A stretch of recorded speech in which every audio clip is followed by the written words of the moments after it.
name is Tracy Sinclair. Welcome to Coaching in Conversation.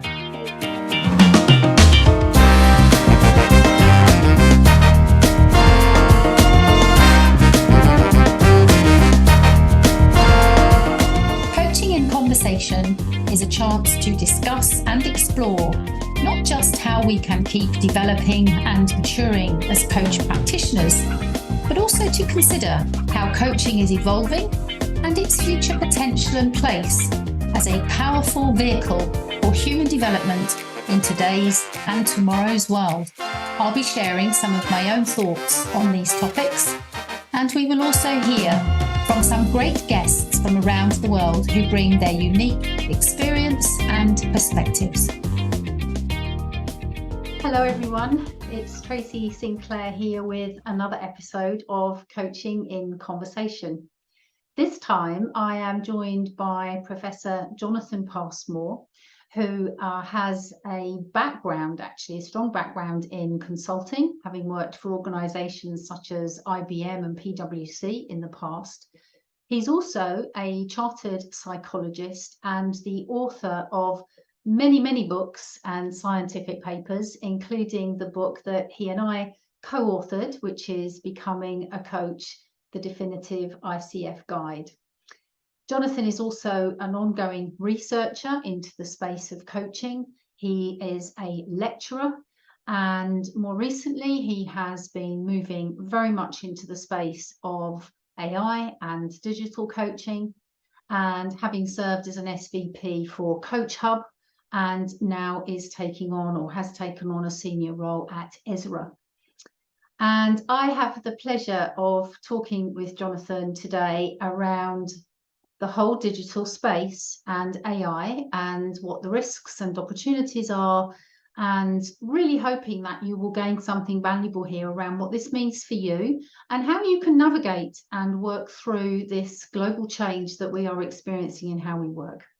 So I hope you enjoy this episode, which is called Coaching and the Digital Age. Well, thank you, Jonathan, for joining me today. I know that we've already spent a couple of minutes just talking about various aspects of coaching that's got us animated already. And knowing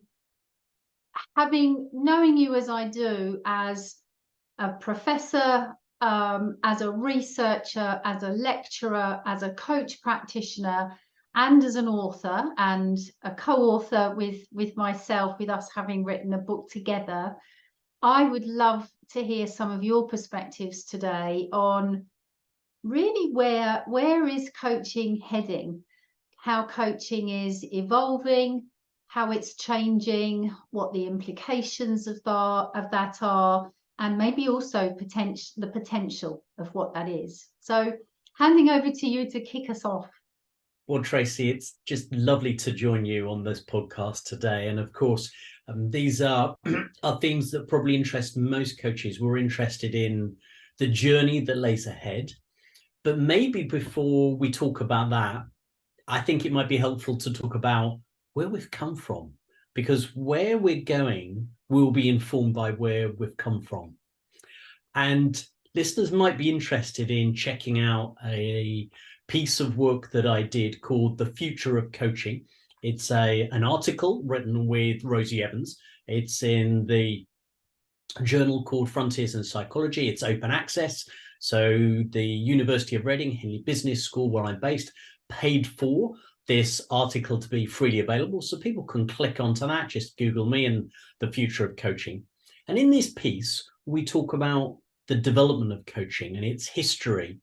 And most people think about the history of coaching as going back maybe to the foundation of the ICF or the EMCC. But I suggest that coaching has a much longer history, and that coaching really goes back 10,000, maybe 15,000 years.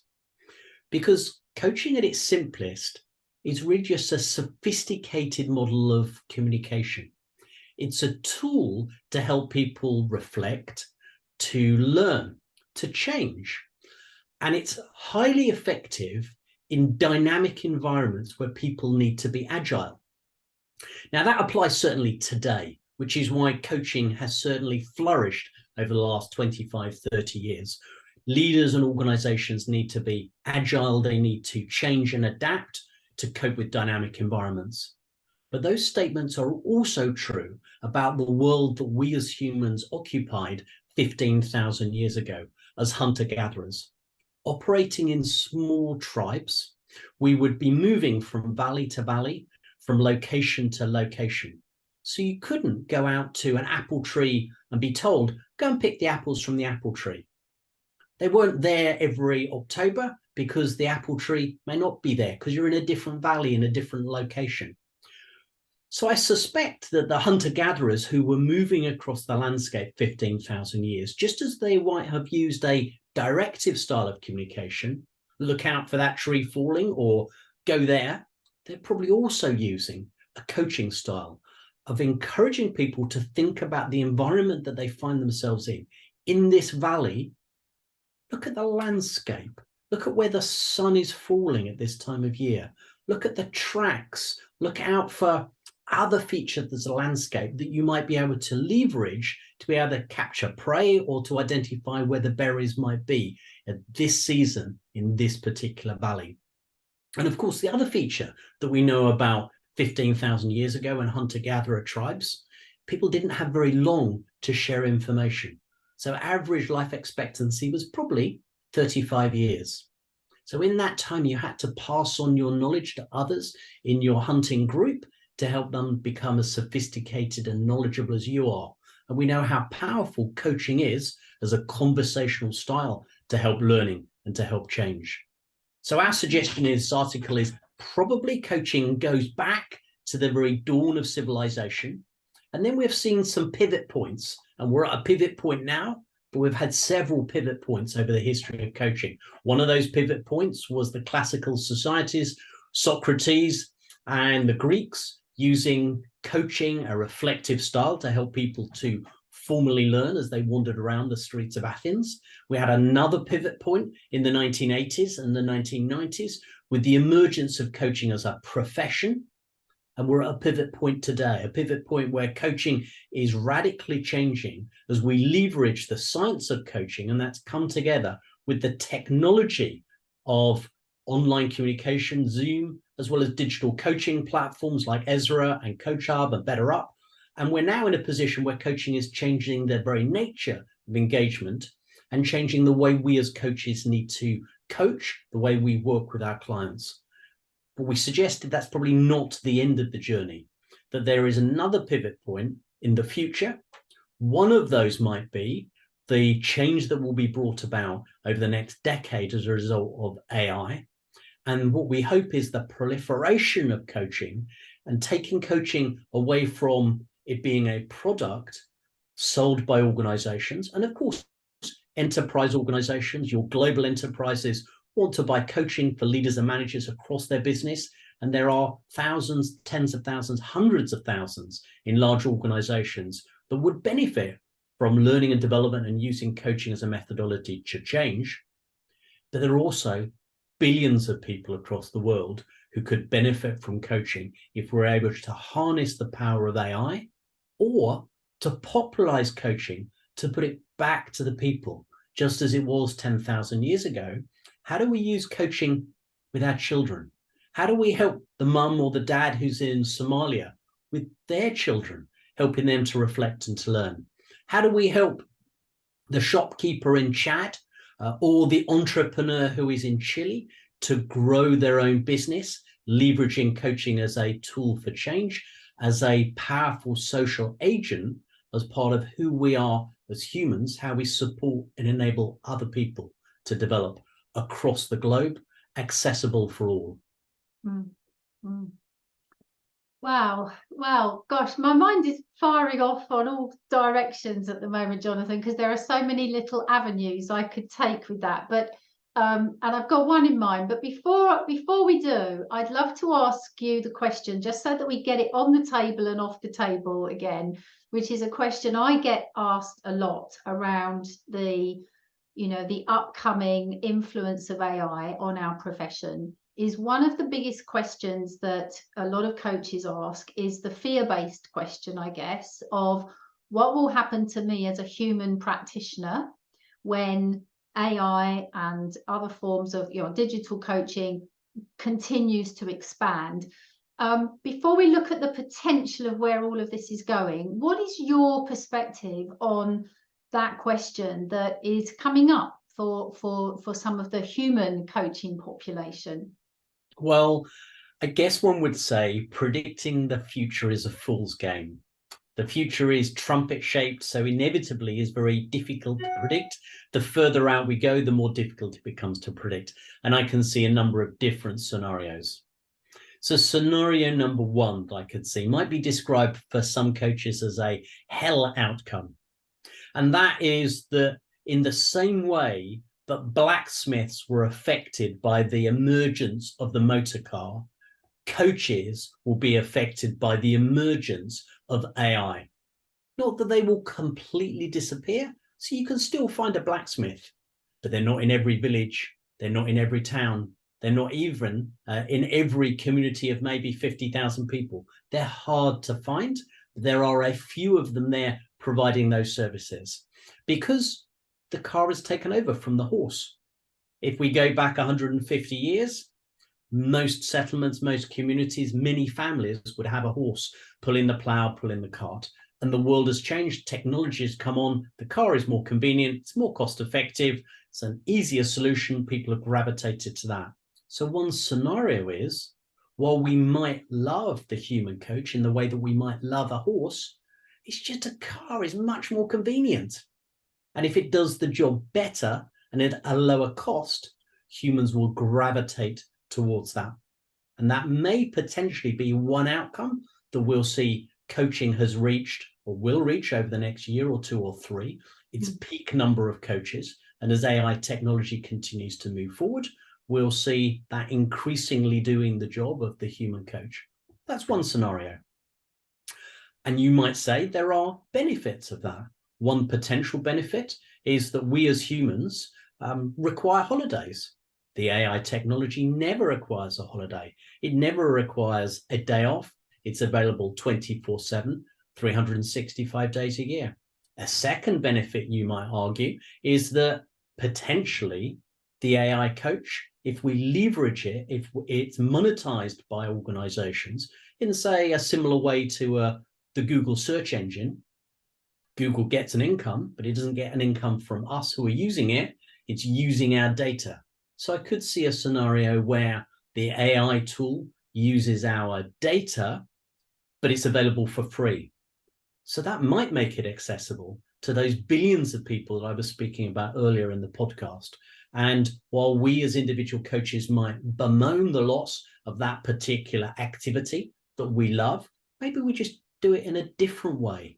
Maybe we see coaching as being part of who we are rather than an identity that we've separately taken on. So we might still care for horses.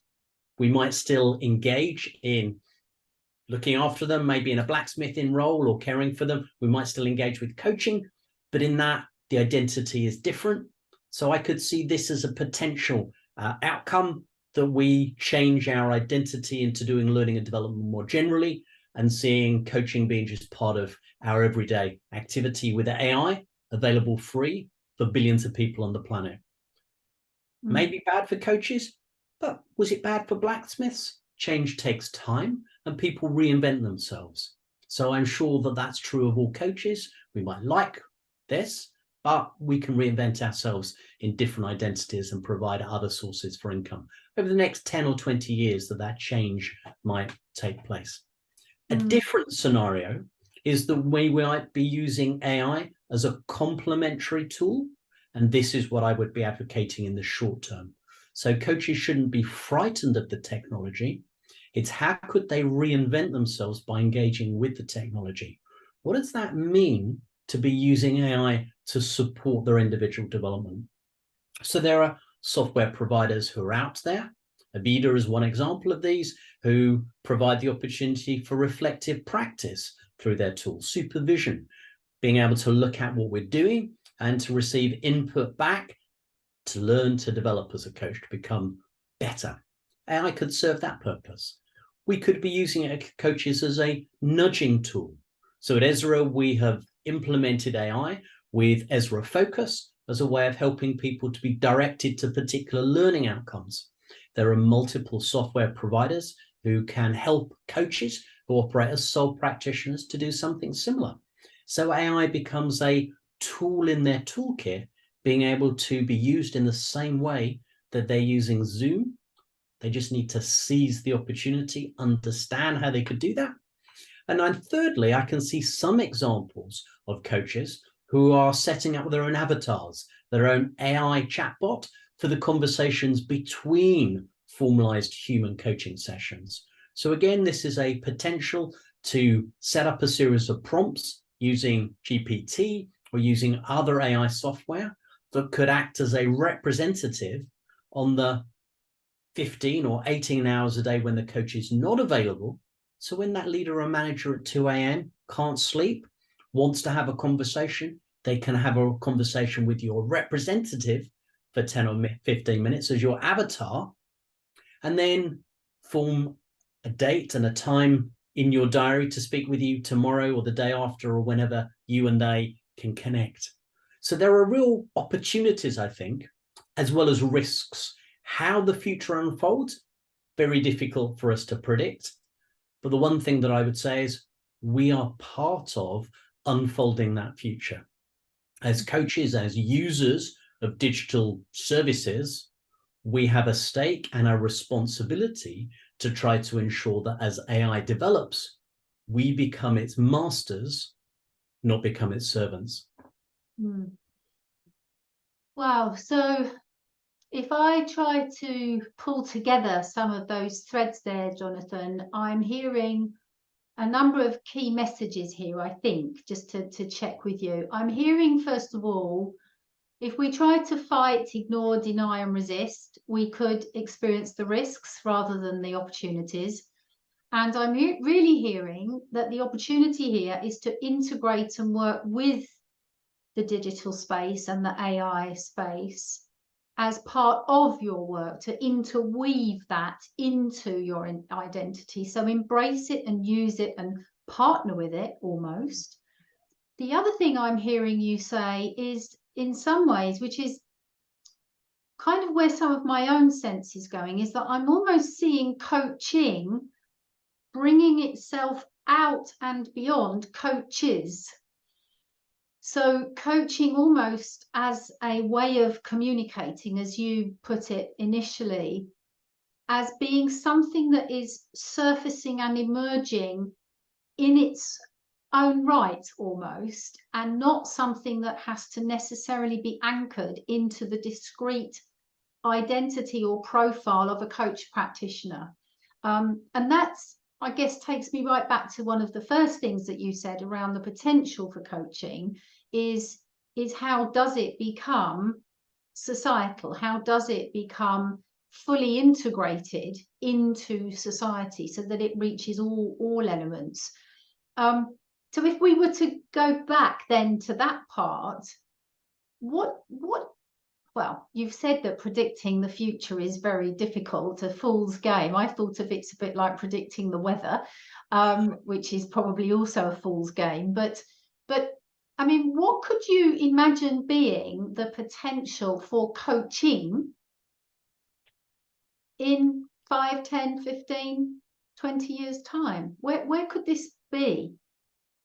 Well, if we want to make it part of a societal aspect, so every mum and dad, uncle and aunt, child is using that, we need to introduce it into our educational system, to not see this as a preserve of a specialist elite, an identity of coaches who are specially trained, but to democratize it in the way, democratizing not access to coaching, but the coaching skills themselves, so they become part of the skills that we teach in a school environment, part of the skills that university students and others are taught, that encourages people to pause, to reflect, and to tap into the inner knowledge that they have, or making themselves more resourceful to go and find out the answers for themselves.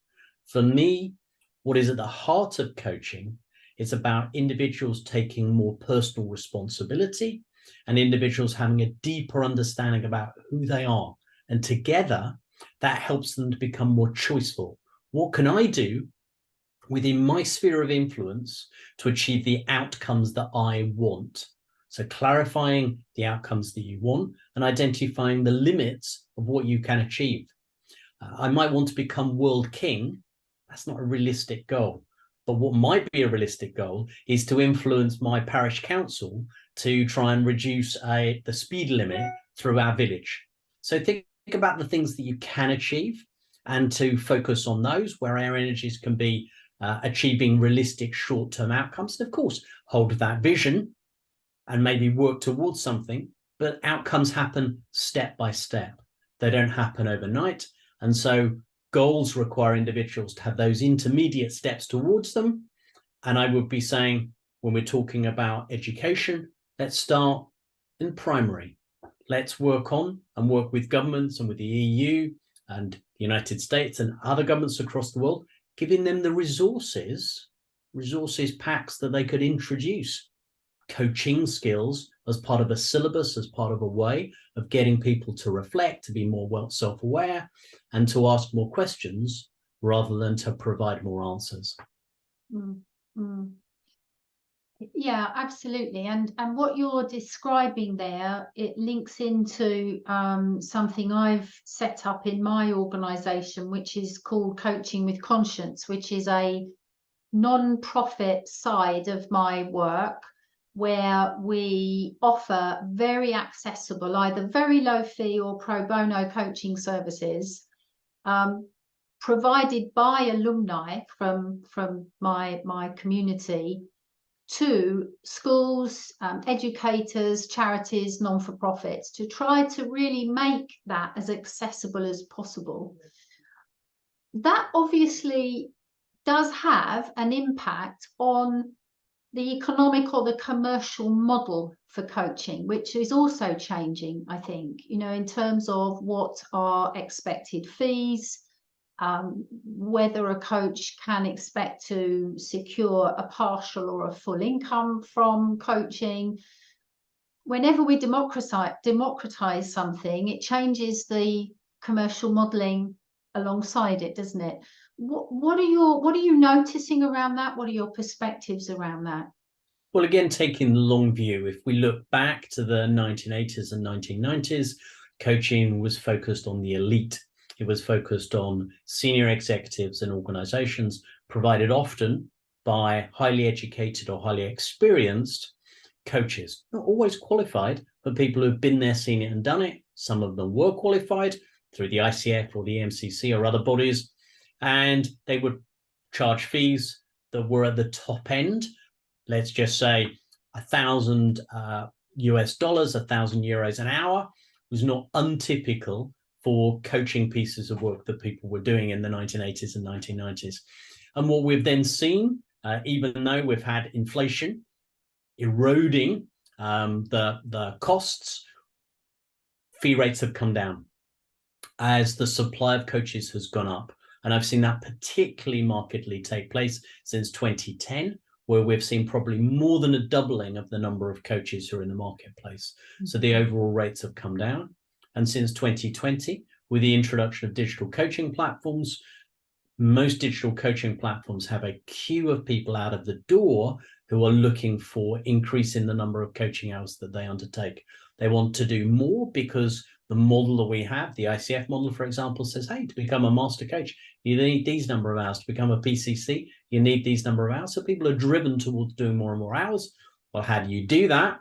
You want to fill your day with 5 or 6 coaching sessions. Well, a supply of that is through digital coaching platforms. And once again, that issue of supply and demand, that has led to rates coming down. And alongside that has also been the convenience of working on a platform. Way back at the beginning of the millennia, when I was doing coaching for executives, I would typically get on a train and go to London. I might do 1 coaching session in a day. Maybe if I was lucky, I could do 2 coaching sessions in a day. get 2 managers in the same organization, or at least geographically close to each other. I could move from one set of offices to the next. I'd do 2 hours with each of them, longer sessions, but I'd also have 4 hours of travel time of getting into and away from those respective offices and back to home. And so our fee rates reflected this. Now, if I wanted to do so, I could do 7 coaching sessions in the same period of time, sitting at my screen, connecting from one to the next, to the next, to the next, to the next. And so that has also impacted on fee rates. That digital convenience has made the potential, if people wish to do so, and I know coaches who are coaching 5 and 6 and 7 people in a day. I could never do that, but some are capable of having that capacity of doing that number of conversations. And once again, that equally has impacted on fee rates. So I see that likely to continue as we mass produce coaching and we have the convenience of that productization that the digital platform brings. It's not dissimilar to the change that we might see in the clothing industry, for example. Whereas if you have a made-to-measure suit and the tailor comes out to your home at your billionaire mansion and measures your arms and your sleeves and all of the pieces, and then comes back to do the first fitting, goes away and makes the piece, comes back and does a second fitting, and then the final piece arrives for you, all manufactured in the same city. You choose the cloth, you choose the cut. It's bespoke for you. That might have been popular in coaching terms in the 1980s and 90s. That service will still continue and will still command a premium. But for most of us, at least of those in the UK and maybe in other parts of the world, will shop at Marks and Spencer's or C&A for our everyday clothes. And most managers and leaders and corporate organizations will look to the convenience that a digital platform offers to be able to buy coaching at scale for the thousands of managers that they have, the thousands of people who want development. And that will then be reflected in the price that they're willing to pay, and equally the price that those digital platforms pass on to the individual coaches. And I think that trend is likely to continue, that as an overall trend of a gradual reduction in rates over the next 10 to 15 years. And I suspect AI technologies, depending on how they're monetized by those who own them, will also have an impact on a gradual reduction in rates. So what does this mean for coaches who want to preserve their rates? My argument is, if you want to preserve your rate, you need to become a Chanel coach. You need to become a coach who is unique and distinctive for people that are buying it for you, because you're special, because you make them feel special. And there are a whole host of premium brands that are available. Chanel's not the only brand, but there are a limited number of them. And so what can coaches do who might be listening to this podcast to build their reputation, to specialize with a particular way of coaching that accentuates their unique design, their unique brand, their unique way of working, that ensures that clients who come to them are willing to pay a premium price that might be tenfold the price of the average coach. There will be a market for that, because there are and will continue to be senior executives at C-suite, millionaires, billionaires, and others who just value that special human service. It really does sound as though we're in a place of, where the marketplace is changing, like you were saying, with perfumes or clothing brands or jewelry brands. You've got your high street option, or even in the supermarket, you've got your daily essentials option of toilet roll or whatever, and then you've got right up to the Andrex luxury cushioned option if you want to pay more. So it's kind of that normalization, isn't it, of any product or service.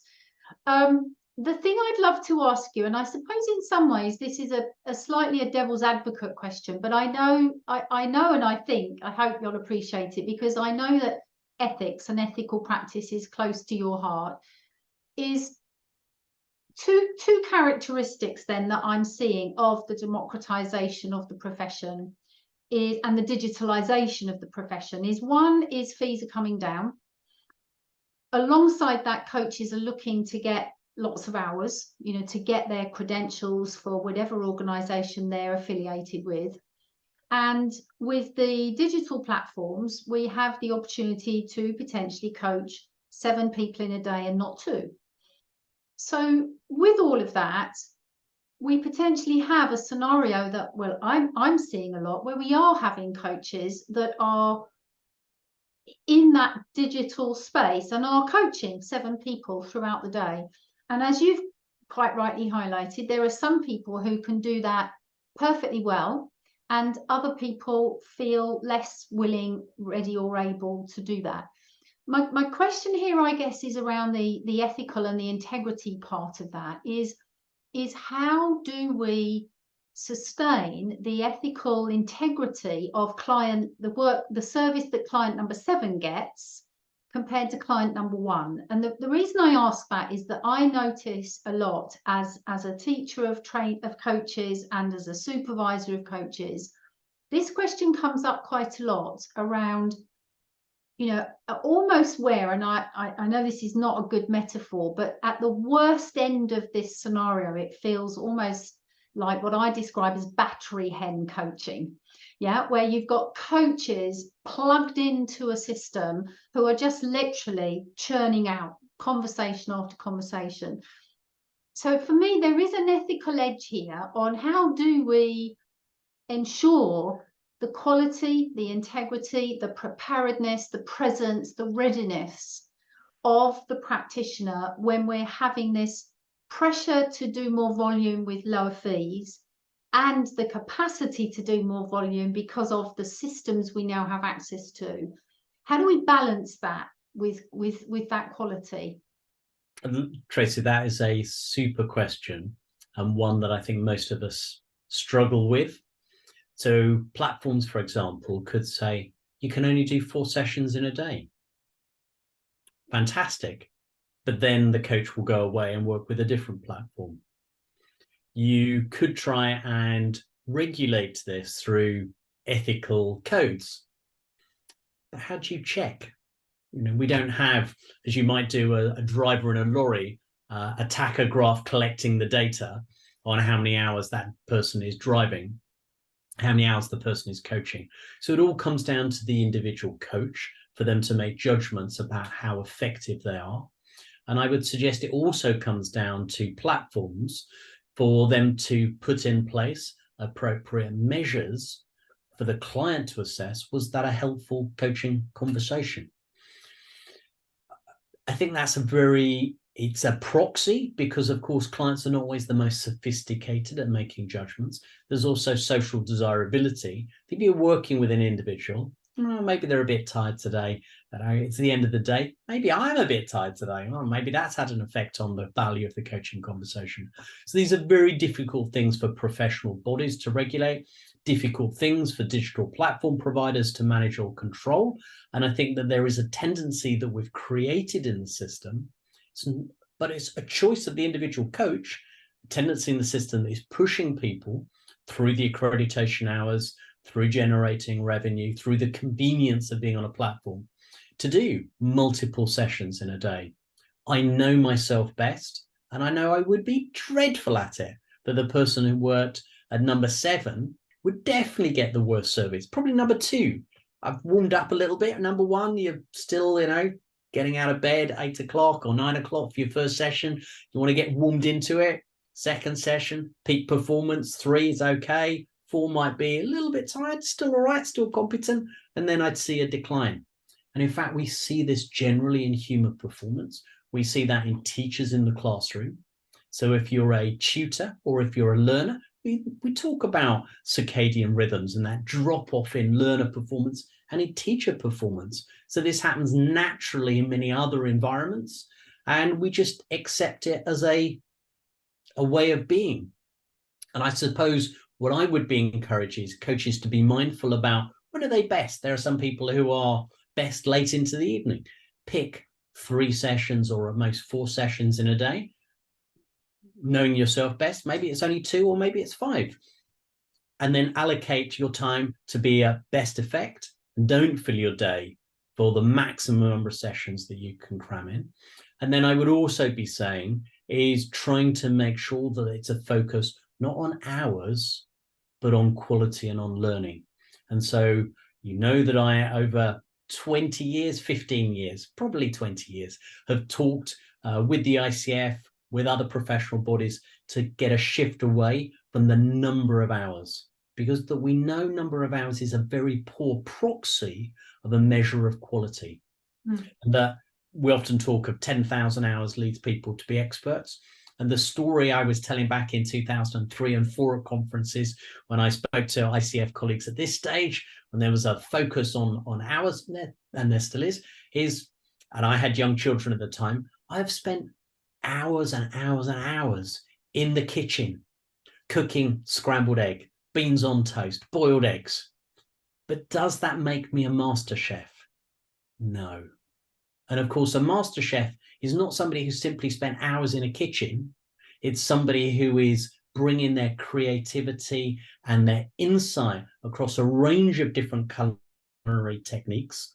They've studied the evidence and the science of what creates food and how food changes when you eat it with different mechanisms, and they reflect on their practice. So reflection and diversity in practice is often what makes for a master chef, not someone who is, using your phraseology, the coach, the battery coach, who's sitting there doing 6 or 7 middle manager coaching sessions in a day, the same. I've got my hours, but actually I'm not reflecting, I'm not learning, I'm not changing, I've got no variety in my practice.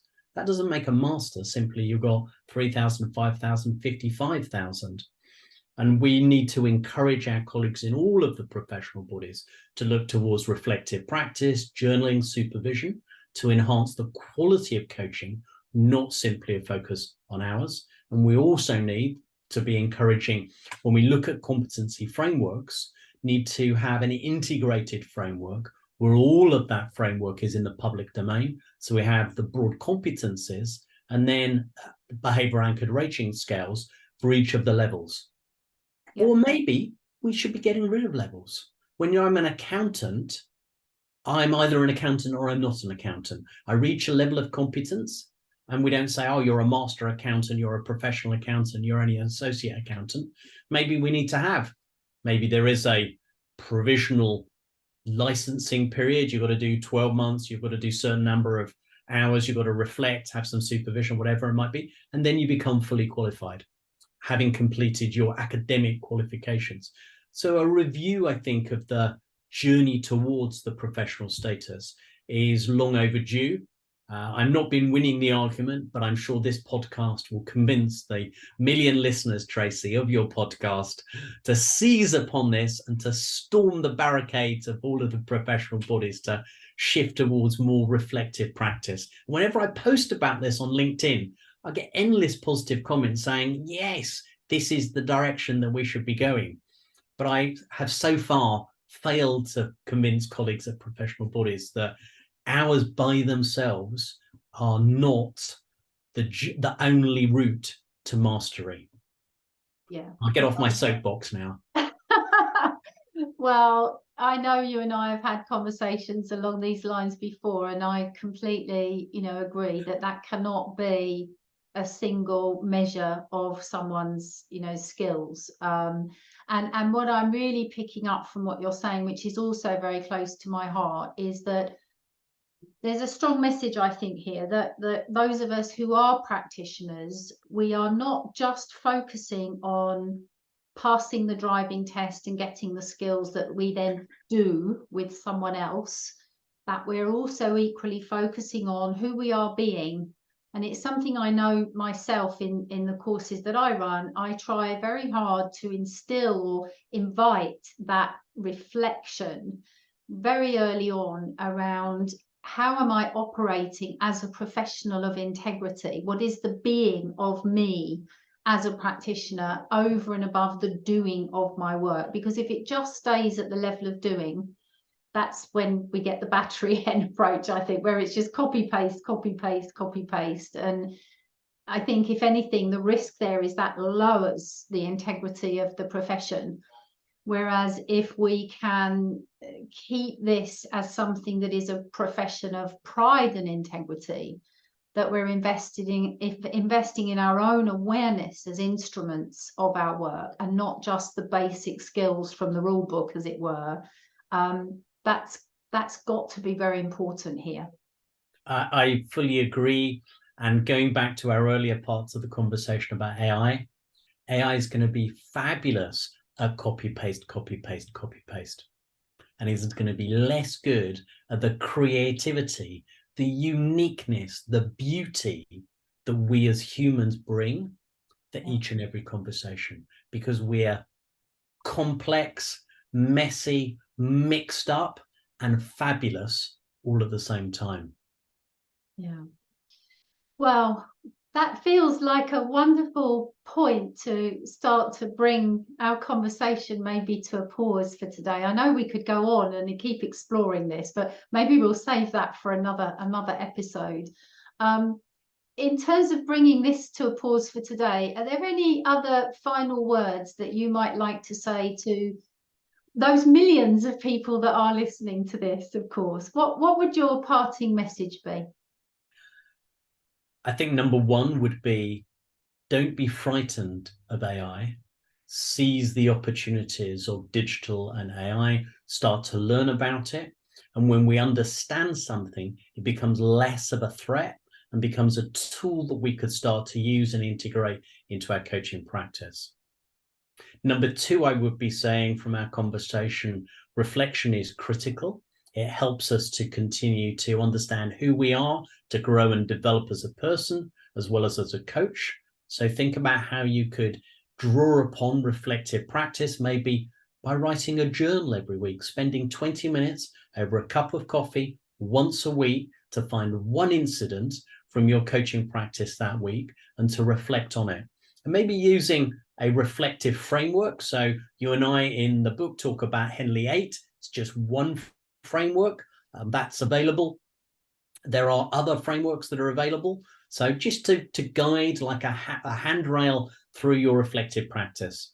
And I think the third thing would be, as we move forward, is to think about how people can actively engage in democratizing coaching, taking coaching away from the professional status and introducing it, and I'm sure people do, but to do even more of this with their friends and family, sharing some techniques, helping people to spend more time truly deeply listening and truly enabling others to develop the insights and their own actions through a coaching style of conversation. Well, thank you so much, Jonathan. I'm sure our listeners are going to have really enjoyed hearing these different perspectives. I really appreciate it. It's very valuable, as I know that your current work and for some time is very much in this space of the digital change that we're experiencing and how that affects coaching. So thank you for sharing your perspectives, and who knows, maybe we'll do another episode another time. Tracy, it was lovely speaking with you today. If people want to reach out to me on LinkedIn, always happy to continue these conversations with colleagues across the profession. Thank you, Tracy. You have been listening to Coaching in Conversation by Tracy Sinclair, a podcast aimed at exploring how coaching is a vehicle for human development in today's and tomorrow's world. You can learn more about coach training and development at tracysinclair.com and follow us on social media. If you enjoyed this podcast, please leave a rating and review, and also share it with your networks to help us expand our reach. Thank you for listening, and see you next time.